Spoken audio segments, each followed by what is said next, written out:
Miren, hoy vamos a entrar en la cuarta parte de nuestra serie llamada La Ley de la Continuidad y vamos a volver a nuestro texto central. Es importante que prestemos atención a lo que la Escritura dice con precisión. El apóstol Pablo dijo en Filipenses 1:6, estando persuadido, eso es, él estaba expresando que estaba seguro, convencido y confiado de esto mismo. ¿De qué hecho? Del hecho de que el que comenzó o empezó en ustedes la buena obra, la continuará y completará o perfeccionará hasta el día de Jesucristo. Una y otra vez hemos dicho que Dios acaba lo que empieza. Y ya que conocemos su carácter, tenemos la seguridad y la plena confianza de que la buena, la excelente obra que empezó en nuestras vidas, la va a completar. Obviamente, y está sobreentendido, para que esto se dé, necesitamos cooperar con Dios, permaneciendo continuamente en comunión con Él a través de su palabra y a través de la oración. También hemos visto anteriormente que otra manera de definir esta ley, la ley de la continuidad, es de la siguiente forma. Lo que Dios empieza con un milagro y sostiene con un milagro, lo terminará también con un milagro. ¿Cómo sabemos esto?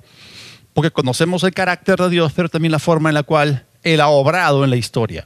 Miren, cuando estudiamos diferentes historias del Antiguo Testamento, lo que estamos haciendo es ilustrar este principio tan importante. Miren lo que escribió el apóstol Pablo al respecto en Romanos 15:4.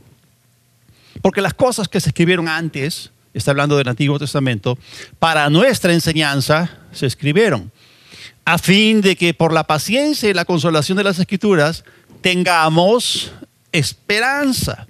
Así que lo que ellos vivieron en el Antiguo Testamento, en su caminar con Dios, nos sirve a nosotros de inspiración y nos imparte esperanza en nuestra propia relación con Dios. Por eso, profundizar en lo que está escrito, que vivieron aquellos que caminaron con Dios, es para nosotros una fuente de abundante esperanza. Y eso es lo que nosotros necesitamos en este tiempo. Así que vamos a seguir profundizando, repasando, mirando bien estas historias, porque necesitamos esperanza. Ahora, volviendo a Abraham. Cuando Dios hizo un pacto con Abraham, Él continuó con la bendición de dicho pacto de manera consistente en la descendencia de Abraham. Ahora, es cierto que hubo momentos en que los descendientes de Abraham no tuvieron un buen comportamiento. Es más, como ya hemos visto, Abraham mismo no era perfecto.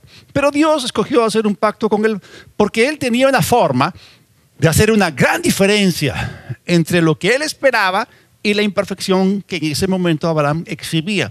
Y eso se llama gracia. Y Dios, el Dios de la continuidad, sigue haciendo lo mismo con nosotros hoy. Él mira por encima, Él mira más allá de nuestras debilidades e imperfecciones y sigue obrando en nosotros, pues Él sabe mejor que nadie cómo luce el producto final, pues Él ya lo ha visto en el Espíritu y sabe que está garantizado. Miren lo que encontramos, la tremenda promesa que encontramos en Primera de Tesalonicenses, el capítulo 5, los versículos 23 y 24. Y está hablando acerca de Dios como el agente activo detrás de esta actividad, de esta operación. Dice, y el mismo Dios de paz los santifique por completo. Está hablando de un producto acabado. Y todo su ser, es decir, todo lo que nosotros somos, espíritu, alma y cuerpo, sea guardado irreprensible para la venida de nuestro Señor Jesucristo. Y miren la siguiente frase. Fiel es el que los llama, el cual también lo hará. ¡Wow! Quiero decirlo. Él es fiel y Él completará lo que se propuso en nosotros. Así que Dios continuó trabajando con los hijos de Israel que salieron de Egipto, a pesar de que la mayoría del pueblo que Él redimió y rescató de la esclavitud terminó muriendo en el desierto. Y de esa generación solo sobrevivieron Josué y Caleb y la nueva generación compuesta por los hijos de la primera. Así que Josué y Caleb fueron los responsables de liderar al pueblo para introducirlo en la tierra de la promesa. Dios los preservó maravillosamente a ambos y a pesar de su edad, les dio una tremenda fortaleza para llevar a cabo dicha tarea de conquista. Así que ellos llegaron por el oriente a la frontera de la tierra de Canaán. Y aquí podemos ver otra vez una ilustración de la ley de la continuidad en operación. Eclesiastés 1:9 empieza con preguntas y respuestas. ¿Qué es lo que fue? Lo mismo que será. Segunda pregunta. ¿Qué es lo que ha sido hecho? Lo mismo que se hará, y nada hay nuevo debajo del sol. Esta es otra evidencia de la ley de la continuidad en la manera en la que Dios hace las cosas. Y básicamente aquí se nos dice que lo que Dios hace en el principio es lo que Él continuará haciendo mientras su plan se ejecuta. Y hemos visto la semana pasada cómo el pueblo de Israel cruzó de manera espectacular por el fondo del Mar Rojo como por tierra seca, y así obtuvieron una completa liberación del faraón de Egipto y de su ejército. Ahora vemos que Dios está a punto de hacer exactamente lo mismo. Si Él lo hizo en el pasado, lo puede hacer otra vez. Los israelitas se encontraban en la margen oriental del río Jordán. Estaban a punto de cruzarlo para ir hacia el oeste y empezar la conquista de las diferentes ciudades, siendo la primera de estas la ciudad de Jericó. Ahora, en el siguiente pasaje vamos a ver cómo el río Jordán se encontraba en la época de inundación y no era nada fácil de cruzar.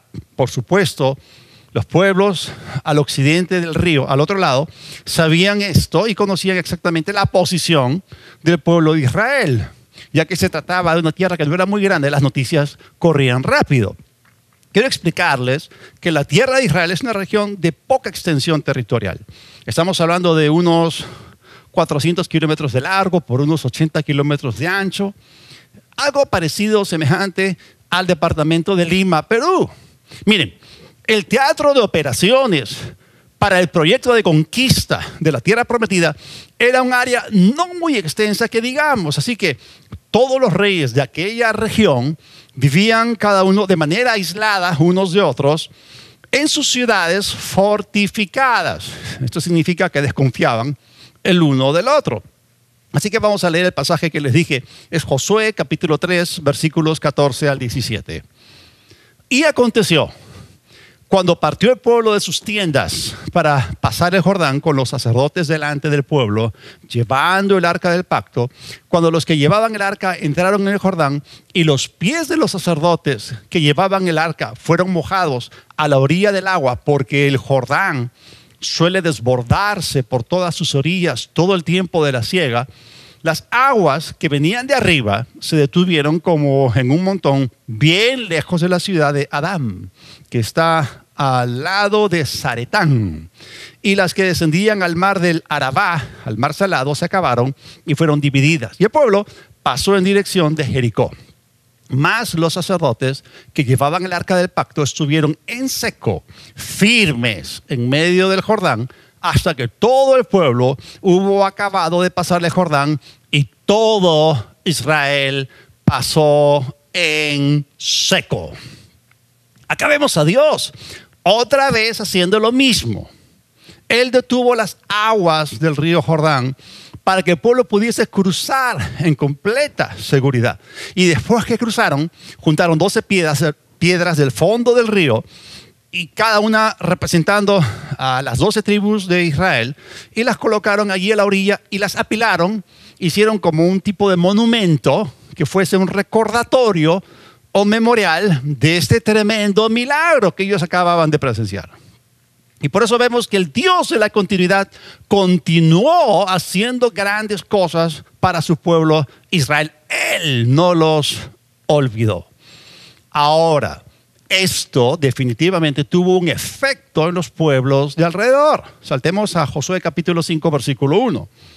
Cuando todos los reyes de los amorreos que estaban al otro lado del Jordán, al occidente, y todos los reyes de los cananeos que estaban cerca del mar, oyeron cómo el Señor había secado las aguas del Jordán delante de los hijos de Israel hasta que hubieron pasado, desfalleció su corazón y no hubo más aliento en ellos delante de los hijos de Israel.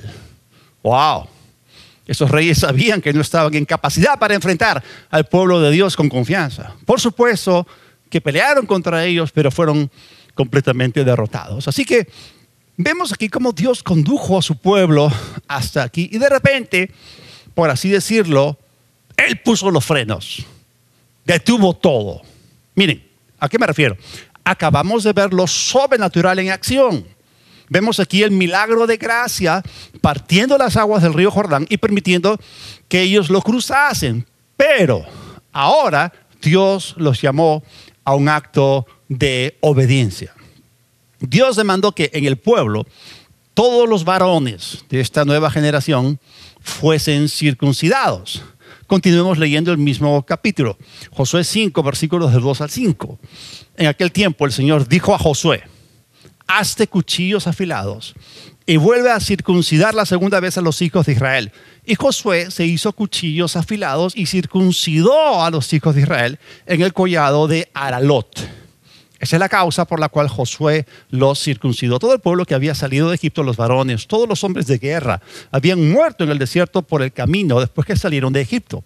Pues todos los del pueblo que habían salido estaban circuncidados, más todo el pueblo que había nacido en el desierto por el camino después que hubieron salido de Egipto no estaba circuncidado.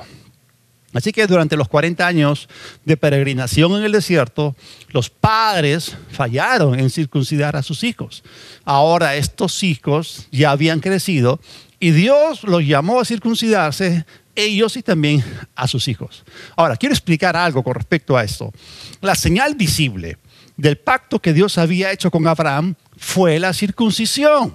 Y era mediante la circuncisión que los varones entraban en el pacto.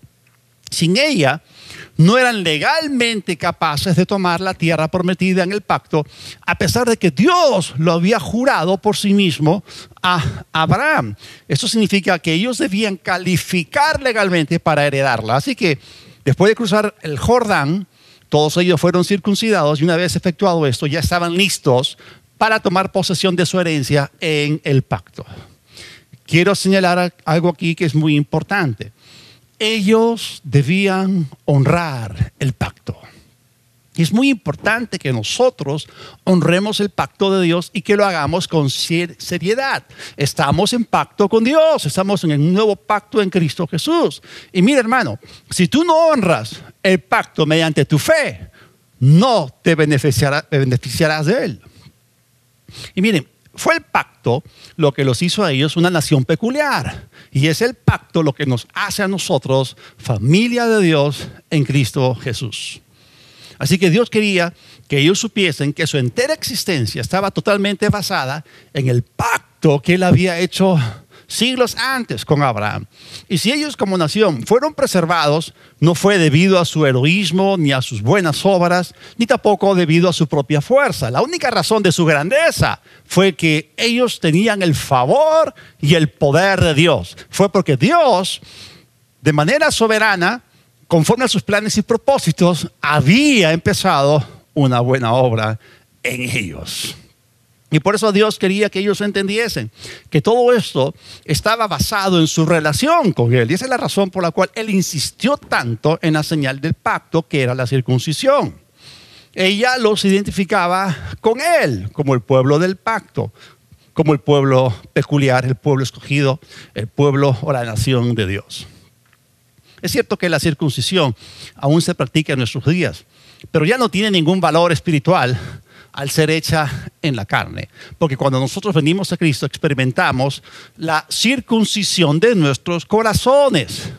No es algo que podamos ver, pero en el ámbito del espíritu existe esta realidad. Es algo interno que fue hecho en nuestro corazón. Es decir, lo pecaminoso en nosotros ya no existe, gracias a Dios. Y esto es debido al nuevo nacimiento, porque el nuevo nacimiento es el inicio de nuestra vida.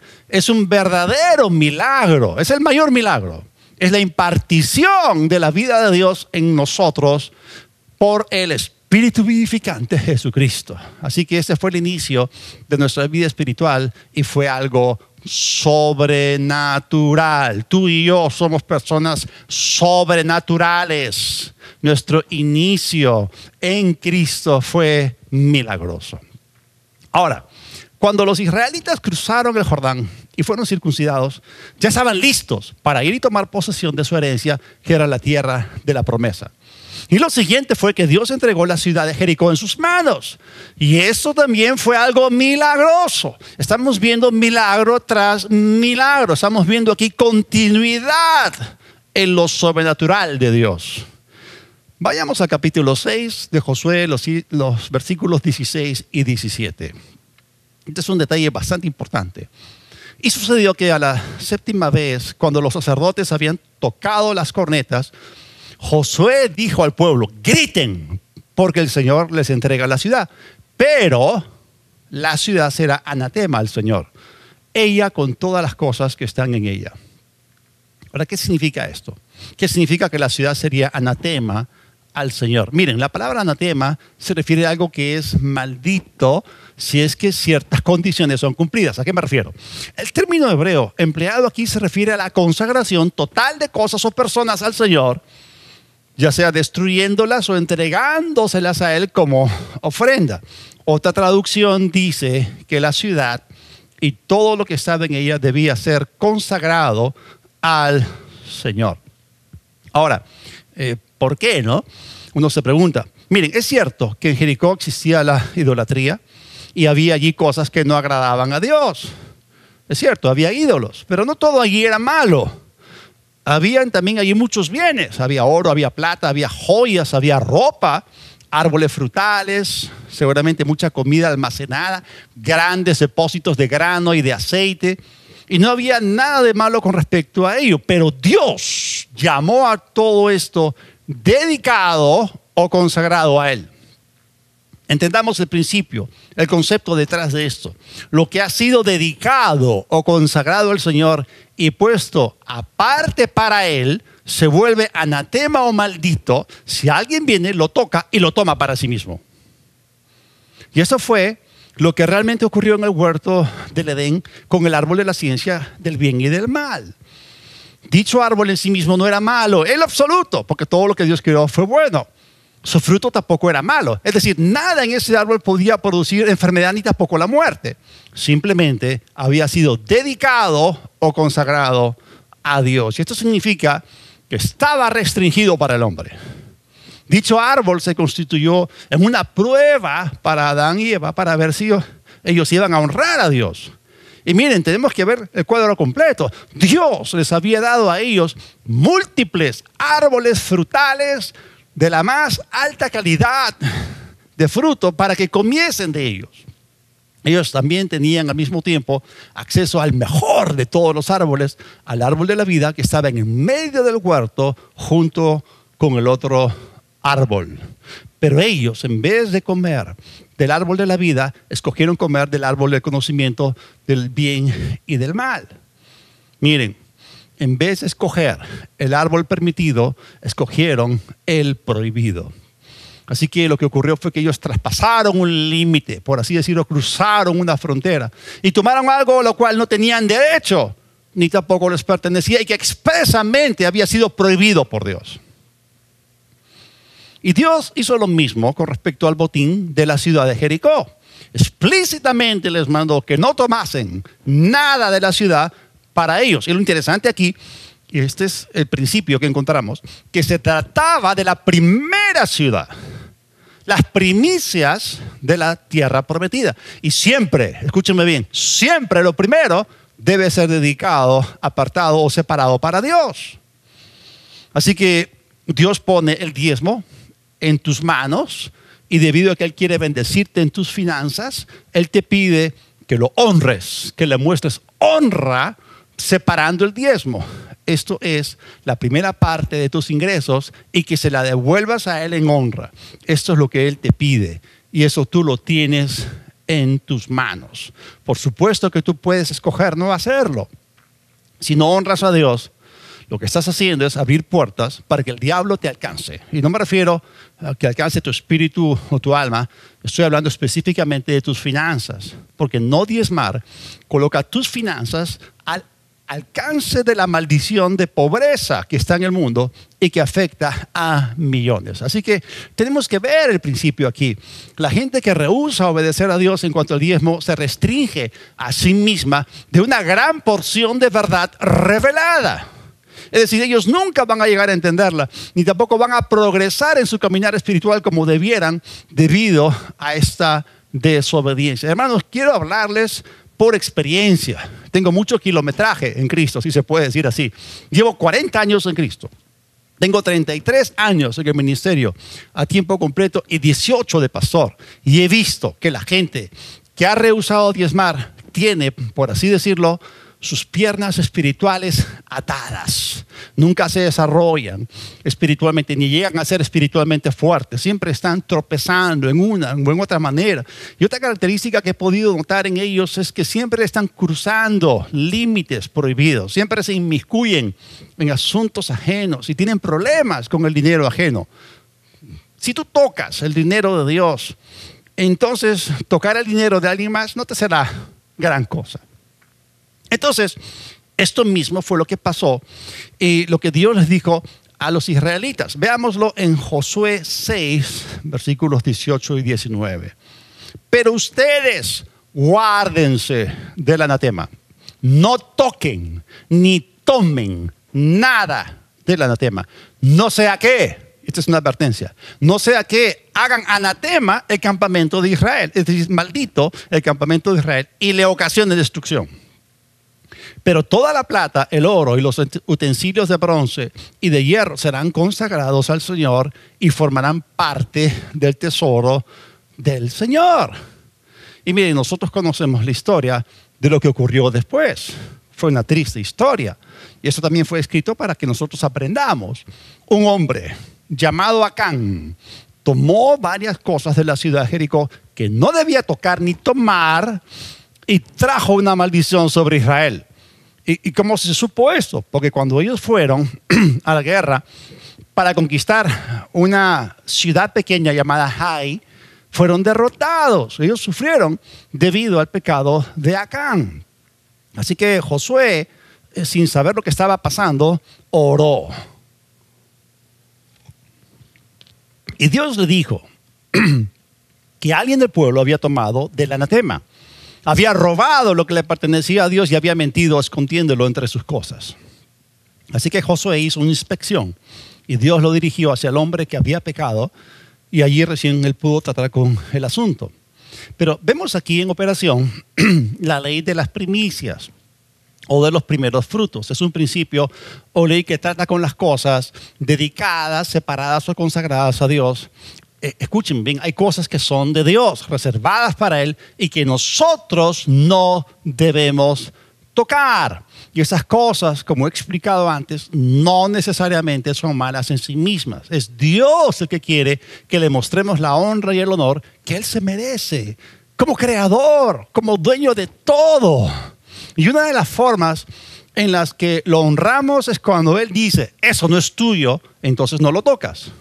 Y esta es solamente una parte básica de seguir a Dios. Así que Dios quiere ver esa clase de honra en nosotros. Así que esta continuidad que Dios nos muestra aquí no es algo que solo Él hace, sino que Él también demanda continuidad de nosotros. Esta continuidad empezó en el huerto del Edén, cuando Dios dijo, no coman del árbol de la ciencia del bien y del mal. Y podemos ver que esto se ha repetido a lo largo de la historia, en donde Dios nos pide a nosotros hacer exactamente la misma cosa. Y quiero aclarar que esto no tiene nada que ver con Dios tratando de robarnos o quitarnos algo. No, es todo lo contrario. Él quiere que su bendición fluya hacia ti y hacia mí. Y yo les digo que por 40 años... no he fallado ni una sola vez en honrar a Dios con el diezmo. Y he visto vez tras vez su fidelidad y su abundancia. ¡Wow! Eso es tremendo.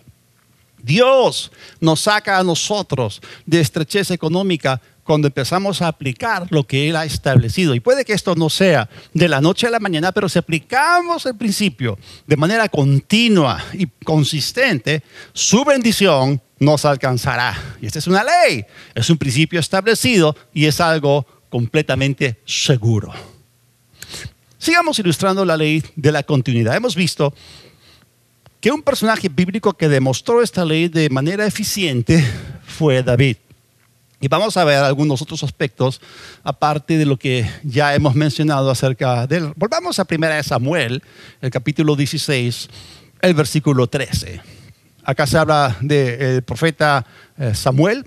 Dice que tomó el cuerno de aceite y lo ungió en medio de sus hermanos. Y desde aquel día en adelante, el Espíritu del Señor descendió con poder sobre David. Y luego Samuel se levantó y regresó a Ramá.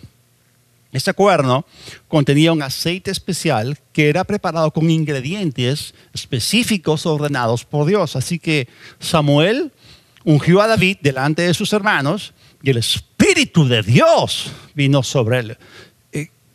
¿Cómo se puede explicar esto? Esto implica que el poder de Dios vino sobre él. Quiero explicar algo bien importante.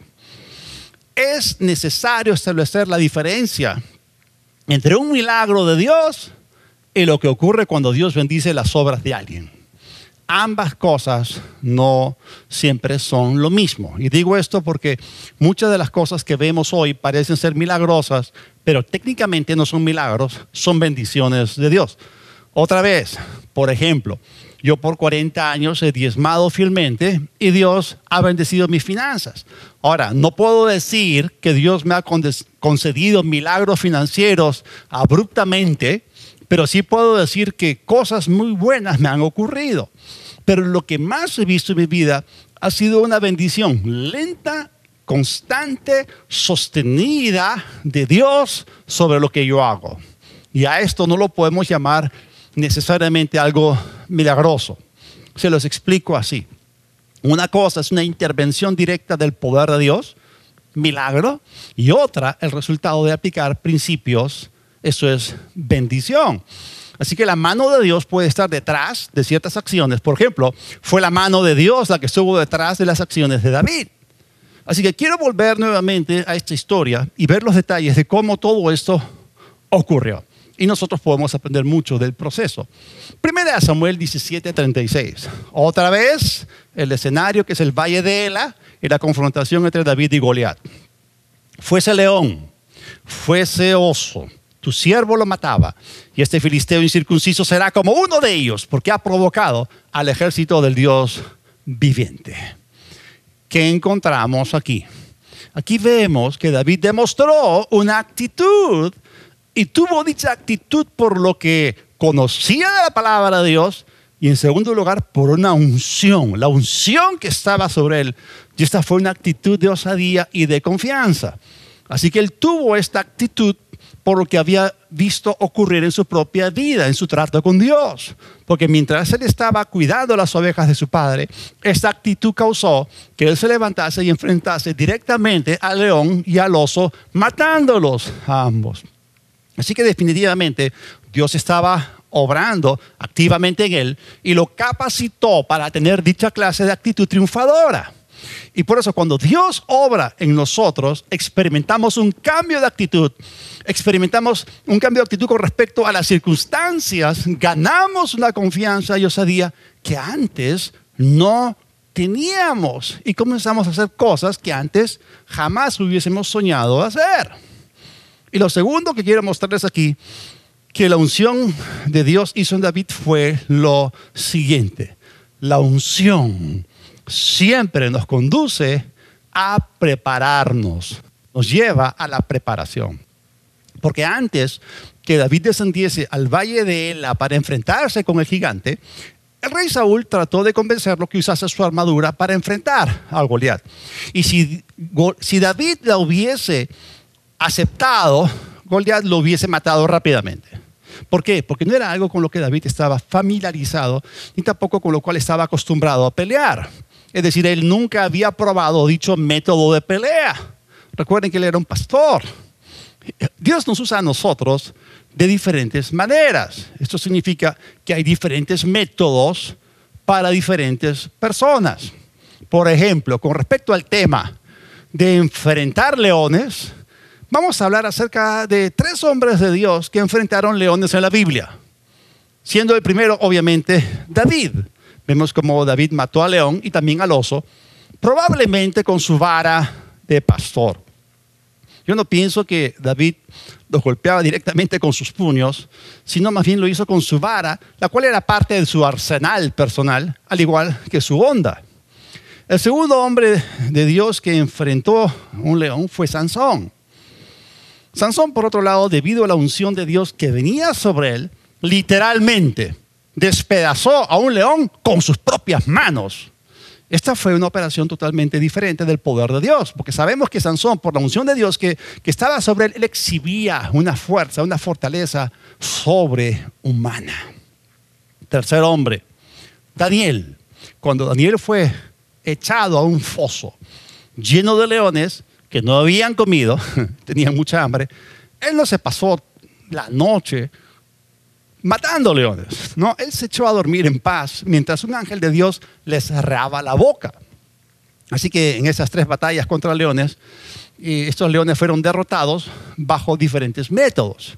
Esto nos enseña que Dios tiene una operación única, diferente para cada persona, que es singular, que es única para ellos y que incluye su conjunto de habilidades y la manera en la cual Dios nos ha preparado. Así que, volviendo a David, David estaba bien preparado en el uso de su honda y de su vara de pastor. Así que él se puso la armadura de Saúl, pero para él eso no le funcionaba. Pero miren lo que ocurrió después. Primera de Samuel 17:40. Y tomó su cayado en su mano, se escogió 5 piedras lisas del arroyo y las puso en el saco pastoril, en el zurrón que traía. Él no lucía como un soldado, era un pastor. Y tomó su honda en su mano y se fue hacia el filisteo. Y lo que quiero que vean aquí es que David, lo primero que hizo fue descender hacia ese arroyo y escogió piedras aerodinámicas, piedras lisas. Miren, las piedras irregulares no funcionan bien en las ondas. Y hay una razón. Lo irregular de esas piedras podría entorpecer su lanzamiento y también su trayectoria. Con esta clase de piedras no se puede predecir su trayectoria con exactitud. Así que las piedras lisas son aerodinámicas. Otra cosa que él también tuvo que hacer fue calcular el peso de cada piedra con sus manos. Así que él escogió 5 piedras que eran similares en tamaño y peso. La forma era importante, pero también su peso y tamaño. Porque una piedra diferente tiene una trayectoria diferente. Así que él balanceó en sus manos varias piedras y seleccionó las que fuesen similares en tamaño y peso. Y esto no era algo nuevo para David, ya lo había hecho muchas veces y estaba ejercitado en ello. Él ya había desarrollado a través del uso, a través de la práctica, cierto sentido instintivo de precisión en sus lanzamientos.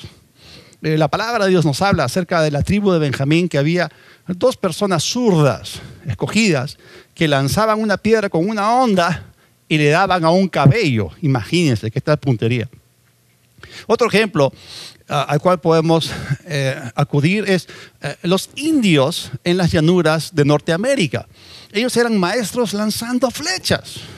Ellos podían disparar sus arcos a distancias asombrosas con una sorprendente precisión. Ellos habían desarrollado un sentido instintivo acerca de cómo volaría la flecha. Ahora, sus flechas, por supuesto, no eran producidas masivamente. Cada una de ellas era hecha a mano, cuidadosamente. Pero ellos tenían que tener en cuenta el peso de las flechas y también el peso de la punta de la flecha. Ellos ya habían desarrollado esta técnica, habían trabajado con eso para poder desarrollar una sensación de precisión en sus disparos. En el caso de David, el asunto no fue diferente. La unción de Dios que estaba sobre él lo condujo a la preparación y finalmente la misma unción lo llevó a la acción. Así que saltemos al versículo 48, 1 Samuel 17:48 nos dice: y aconteció que cuando el filisteo se levantó y echó a andar para ir al encuentro de David, David se dio prisa y corrió a la línea de batalla contra el filisteo. Y esta fue otra acción. Esta específicamente fue una acción de fe. Porque la fe te lleva a enfrentarte a tu gigante. El temor puede que cause que tú huyas de él, Pero vemos esta acción, fue una acción de fe. ¿De dónde provino dicha acción? De una actitud que ya hemos visto que se había desarrollado en David. ¿Y de dónde vino dicha actitud? Vino de la unción de Dios que había descendido sobre él. Así que aquí tenemos varios elementos. Número uno, la unción de Dios que había venido sobre él, lo cual produjo en él, número dos, una actitud, la cual lo condujo a él, número tres, a cierta preparación. Era la habilidad de Dios. Y número cuatro, la cual condujo a David a una acción. Ahora, yo estaba hablando acerca de la diferencia entre un milagro de Dios y la bendición de Dios sobre lo que hacemos. En esta historia nos vemos a Dios haciendo un milagro, como el que hizo, por ejemplo, a favor del rey Josafat en 2 de Crónicas 20. Porque vino un ejército múltiple, combinado, vinieron varios ejércitos y atacaron Judá, y los de Judá ni siquiera tuvieron que pelear, porque ese fue un milagro, fue una intervención divina en el asunto. Cuando ellos salieron a enfrentar a dichos ejércitos, todos ellos estaban muertos. Y algo similar ocurrió en el caso del rey Ezequías ante la amenaza del norte, la amenaza asiria. Y Dios envió su ángel. Y este ángel mató 185,000 asirios en una noche. Este también fue un milagro. Ellos tampoco tuvieron que pelear, pero David sí tuvo que pelear contra el gigante. Dios bendijo su acción. Y por supuesto que hubo una gran diferencia entre David con respecto a Josafat y Ezequías, porque David tuvo que enfrentarse a un solo enemigo físico, pero ambos reyes enfrentaron ejércitos inmensos. Así que Dios tuvo que obrar en sus casos un milagro. Aprendemos con esto que la liberación de Dios es diferente en cada caso. O sea, no porque alguien fue librado de cierta manera significa que Dios lo va a hacer de la misma forma la siguiente vez. En los evangelios encontramos como Jesús, delante de un ciego, escupió, hizo lodo y lo untó en los ojos de un ciego y le dijo que se fuese a lavar al estanque del Siloé. Pero no sanó a todos los ciegos de la misma manera. Cuando leemos la historia en Marcos capítulo 10 y aparece ahí el relato del ciego Bartimeo, él fue sanado de manera diferente. Jesús habló la palabra y Bartimeo de inmediato recuperó la vista. Entonces Dios hace las cosas en diferentes maneras. Ahora, en 1 Corintios, el capítulo 12, leemos acerca de las manifestaciones del Espíritu y también leemos de que existen diferentes operaciones de Dios. Así que mientras Dios usa a cierto hombre en una manera en particular, Él usa a otro en una manera completamente diferente. Y sin embargo, ambos son ungidos por Dios. Entonces vemos en esta historia cómo David estaba operando con una tremenda osadía y confianza, y vemos allí cómo él corrió directamente hacia el gigante para enfrentarlo, porque él estaba llevando a cabo una acción de fe. Y esta acción fue idéntica a la que tomó cuando enfrentó anteriormente al león y al oso. Ahora, volvamos al versículo 35 de ese mismo capítulo de 1 Samuel 17. Y miren lo que él dijo. Salía yo tras él y lo hería y lo libraba de su boca. Y si se levantaba contra mí, yo le echaba mano de la quijada y lo hería y lo mataba. Miren, otra vez estamos hablando de cosas que no son ordinarias. No es algo que la gente hace normalmente, porque nadie se levanta y corre hacia un león o hacia un oso. Pero David lo hizo en ambos casos y fue debido a una actitud de fe, porque la actitud conduce a la acción. Así que David se apoderó instintivamente de ese momento con esa clase de acción debido a la unción que estaba sobre él. Regresemos al pasaje. 1 Samuel 17, versículos del 49 al 51. Y metiendo David su mano en la bolsa, tomó de allí una piedra y la tiró con la honda e hirió al filisteo en la frente. Y la piedra quedó clavada, quedó incrustada en la frente y cayó tan grande como era, como 3 metros de altura, cayó sobre su rostro en tierra, seguramente el suelo tembló. Así venció David al filisteo con honda y piedra.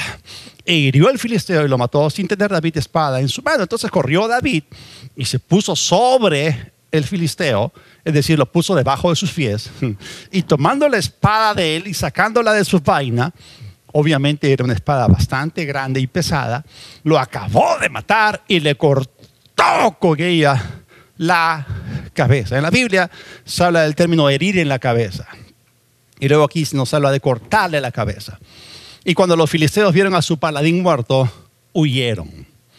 Otra vez vemos aquí que David actuó fuera de lo normal, fuera de lo ordinario, fuera de lo natural. Dicha acción fue producida por su fe. Así que en esta historia vemos esta actitud producida por la unción que produjo una acción que marcó la diferencia. ¡Wow! ¡Qué tremendo! Ahora, quiero darles a ustedes buenas noticias. Es cierto, David tenía un pacto con Dios, tenía el Espíritu Santo sobre él. Pero escúcheme bien, nosotros en Cristo tenemos un mejor pacto. La misma unción del Espíritu Santo que reposó sobre David está disponible en la iglesia de Dios hoy en día. Es más, nosotros lo que tenemos es mejor porque el Espíritu Santo mora en nosotros y nosotros tenemos un nuevo espíritu. Vamos a Efesios 2, versículos del 11 al 13. Y aquí se habla de lo que antes éramos sin Dios y lo que somos ahora en Cristo. Por tanto, acuérdense de que en otro tiempo ustedes, los gentiles, en cuanto a la carne, eran llamados incircuncisión, esto es, no teníamos un pacto, por la llamada circuncisión hecha con mano en la carne. En aquel tiempo estaban sin Cristo, alejados de la ciudadanía de Israel y ajenos a los pactos de la promesa, sin esperanza y sin Dios en el mundo. Pero ahora, en Cristo Jesús, ustedes que en otro tiempo estaban lejos, han sido hechos cercanos por la sangre de Cristo. Es una referencia directa al pacto de sangre. Y miren, la unción de Dios solamente puede venir sobre alguien debido a que está en una posición legal para recibirla. Porque Dios no unge a cualquier persona. La unción le pertenece solamente a la gente que tiene un pacto o una relación con Dios. Y el apóstol Pablo, en estos 3 versículos en Efesios 2, hace un pronunciamiento acerca de nuestro derecho legal de pertenencia al pacto. Pablo establece aquí la legalidad de que mediante la fe en Cristo tenemos un pacto con Dios. Ahora, por supuesto que todos los israelitas ese día en el campamento, junto con Saúl y el ejército, estaban en pacto con Dios, pero ninguno de ellos estaba en fe. Pero David, aparte de saber que tenía un pacto con Dios, tenía activa su fe y la unción de Dios sobre él también activa y en operación. Sigamos en Efesios 2, versículo 18. Porque por medio de él, los unos y los otros, tenemos entrada por un mismo espíritu al Padre. En otras palabras, Pablo nos dice que legalmente estamos en el pacto y tenemos derecho a las bendiciones de Dios, pero también tenemos al Espíritu Santo para asegurar que todo eso se vuelva una realidad en nuestras vidas. Porque las cosas de Dios, las cosas espirituales del reino de Dios no están solamente en un contrato legal. Porque el reino de Dios es también un reino de poder. 1 Corintios 4:20 dice, porque el reino de Dios no consiste en palabras, sino en poder. La traducción de Connie Bird dice, porque hechos poderosos, no palabras vacías, son las señales del reino de Dios. La traducción de Moffat lo coloca así, porque el reino de Dios no se manifiesta en palabras, sino en poder. Y Williams nos dice, porque el reino de Dios no consiste en hablar, sino en hacer. Y la idea detrás de este término es hacer cosas que son sobrenaturales, no simplemente buenas obras. Y a eso nos ha llamado Dios, el Dios de la continuidad. Eso nos da a nosotros garantía de la presencia de lo sobrenatural en nuestras vidas de manera continua. Porque Dios nos ha llamado a una relación con Él que tiene un sustento legal, pero debido a dicho sustento legal tenemos la unción para experimentar la bendición de Dios en todo aquello sobre lo que pongamos nuestras manos. Y allí nosotros veremos el poder de Dios en nuestras acciones. Gloria a Dios por todo esto, porque Él es el Dios de lo sobrenatural, Él es el Dios de la continuidad, y lo milagroso está activo en tu vida y en mi vida para su gloria. Vamos a orar. Padre, gracias te damos, porque tú estás obrando en nosotros. Tu palabra actúa poderosamente en nosotros los creyentes. Tu Espíritu Santo está cumpliendo ese ministerio que Jesús dijo que Él tendría. El Espíritu Santo nos enseña, el Espíritu Santo nos fortalece, nos unge con poder. El Espíritu Santo nos guía para que podamos entrar y hacer esas buenas obras que están predestinadas desde antes de la fundación del mundo. Señor, te agradecemos por tu fidelidad y que también sabemos que vas a terminar la buena obra en nosotros para ti, para tu gloria, en el nombre de Jesús. Amén. Aleluya, hermanos, esto me emociona, saber que nuestro Padre es el Dios de la continuidad, sabiendo que la ley de la continuidad es algo que está activamente funcionando en nuestras vidas. Ahora, si tú aún no has conocido a Cristo Jesús, quiero darte una buena noticia. Jesús vino, murió por ti en una cruz, pagó el precio por tu pecado, por nuestro pecado, y se levantó glorioso entre los muertos. Esta fue una acción milagrosa. Fue la gloria de Dios que por el poder del Espíritu Santo resucitó a Jesús entre los muertos. Fue algo milagroso. ¿Y para qué? Para que tú también puedas experimentar lo milagroso en tu vida, empezando con lo que la Biblia llama el nuevo nacimiento. Jesús dijo, es necesario nacer de nuevo. Esa es la única forma de ser parte de este reino de poder. Así que, si tú quieres formar parte del reino y familia de Dios, del Dios de poder y del Dios de amor, cierra tus ojos y repite conmigo esta oración de todo corazón en voz alta. Vamos a orar. Padre, te damos gracias por enviar a Jesucristo. Jesús, reconozco que te necesito. Acudo a ti. Tú eres el camino, la verdad y la vida. Confieso tu señorío. Creo en tu resurrección. Me arrepiento de mis pecados y recibo por la fe en ti el perdón de pecados y el regalo de la vida eterna. Deposito mi confianza solamente en ti. Caminaré contigo, viviré para ti. Gracias, Padre, en el nombre de Jesús. Amén. Gloria a Dios. Vamos adelante hacia la perfección. Que Dios los bendiga.